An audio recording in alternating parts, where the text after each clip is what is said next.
জিনিসটা হয়ে যায়।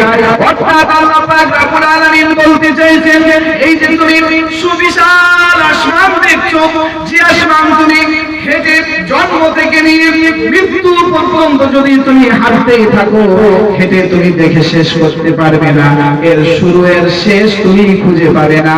এত সুবিশাল আসমান আল্লাহ পাক রব্বুল আলামিন শুধুমাত্র কোন বলেছেন, আর এই আসমান ফায়াকুন তৈরি হয়ে গেছে। শুধু এই নয়, যা কিছু আপনি দেখতে পাচ্ছেন, জমিন ও পাহাড় ও সমুদ্র সবকিছু সম্পর্কে শুধুমাত্র আল্লাহ পাক রব্বুল আলামিন বলেছেন কুন হয়ে যাও, আর এই জিনিসগুলো যেন ফায়াকুন হয়ে গেছে। সুবহানাল্লাহ বলবেন না? মনোযোগ দিয়ে দেখেন, আসল মজা পরে আসছে। এবার আমি আপনাকে যদি প্রশ্ন করি যে আল্লাহ তো সব কিছুকে কেমন দিয়ে সৃষ্টি করেছেন, তাহলে আমাদের মানব জাতিকে কেমন করে সৃষ্টি করেছেন? ধারণা এটা আমাদের তো কোন দিয়ে সৃষ্টি করেছেন, না এটাই ধারণা হবে না।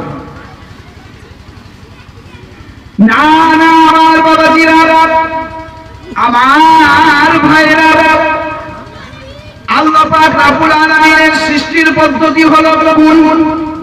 বলতেন হয়ে যায় সেই জিনিসটা।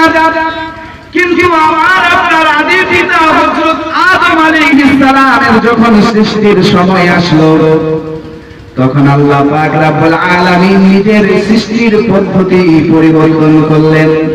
কেন জানেন? আমরা যে স্পেশাল, আমরা কি এটা জানি বলেন তো? মানুষ যে স্পেশাল, এই কথাটা আপনি মানেন? অনেকজন আমরা নিজেই মানি না যে আমরা স্পেশাল। ইনশাআল্লাহ শুনেন, আজ গর্ব হবে মানুষ বলে, যে আমরা মানুষ গর্ব করতে পারবেন। আল্লাহ পাক রব্বুল আলামিন নিজের পদ্ধতির সৃষ্টি পরিবর্তন করলেন। সর্বপ্রথম বললেন, তিরমিজির সহিহ হাদিস একদম, ফেরেশতারা মাটি নিয়ে আসো। আল্লাহর কাছে যেন মাটি নিয়ে আসা হলো বিভিন্ন জায়গা থেকে। সেই হাদিসে উল্লেখ রয়েছে, আজ যে মানুষ কেউ ভালো, কেউ কালো, কেউ ফর্সা, কেউ লাল, কেউ হলুদ, কেউ নরম মেজাজের, আবার কেউ গরম মেজাজের, এর কারণ হলো মাটির যে গুণ বৈশিষ্ট্য, কোন জায়গায় লাল, কোন জায়গায় কালো, কোন জায়গায় ফর্সা, কোন জায়গায় নরম, কোন জায়গায় শক্ত। তার কারণেই মানুষের মধ্যে এই গুণগুলি ঢুকেছে। আল্লাহর কাছে মাটি নিয়ে আসে, জমা করা হলো।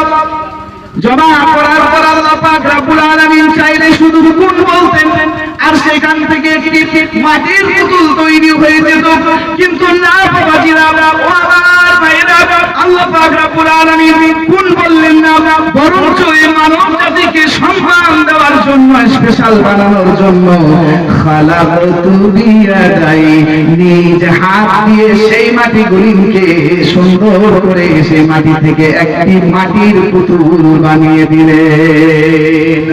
অর্থাৎ আল্লাহ পাক রব্বুল আলামিন নিজ হাত দিয়ে যেন আমার আপনার আদি পিতা হযরত আদম আলাইহিস সালামকে তৈরি করলেন নিজ হাত দিয়ে। কে? আল্লাহ, যে সারা বিশ্ব জাহানের মালিক, যে সারা বিশ্ব জাহানের রব, সমস্ত বাদশার বাদশা, সে এই মানব জাতির আদি পিতা হযরত আদম আলাইহিস সালামকে সম্মানার্থে যেন নিজ হাত দিয়ে তৈরি করলেন। একবার আলহামদুলিল্লাহ বলবেন? খুশি হচ্ছেন না? আল্লাহ আমাদের নিজ হাত দিয়ে তৈরি করছেন, বুঝতে পারছেন? আচ্ছা, এখানে একটা আকীদার কথা বলে দিই। সভাপতি সাহেব, একটা আকীদার কথা বলে দিচ্ছে। এখানে অনেক মানুষরা তারা আল্লাহর আকার মানে না, ওরা বলে আল্লাহ নিরাকার। কিন্তু আমাদের সহিহ মাসলাক যেটা হলো, কোরআন এবং সহিহ হাদিস থেকে আল্লাহর যে অঙ্গ প্রত্যঙ্গ প্রমাণ আছে সব মানতে হবে। কিন্তু লাইসা কামিসলিহি শাইউন ওয়া হুয়া সামিউল বাসীর, কিন্তু আল্লাহর মতো, আল্লাহর হাত আছে, আল্লাহর মতো কাউরি সাদৃশ্য করা যাবে না, কাউরি মতো ভাবা যাবে না, ভাবলে শিরক হবে। কোরআন এবং হাদিস থেকে যা প্রমাণ আছে সেগুলি মানতে হবে যে আল্লাহর আছে। যদি আপনি না মানেন তাহলে প্রতিকতা বড় হবে। দেখেন, সব কিছুকে আল্লাহ কুদরত দিয়ে সৃষ্টি করেছে, আর আপনি যদি বলেন যে খালাকতু বিয়াদাই, এখানে হাত মানে কুদরত হলো, তাহলে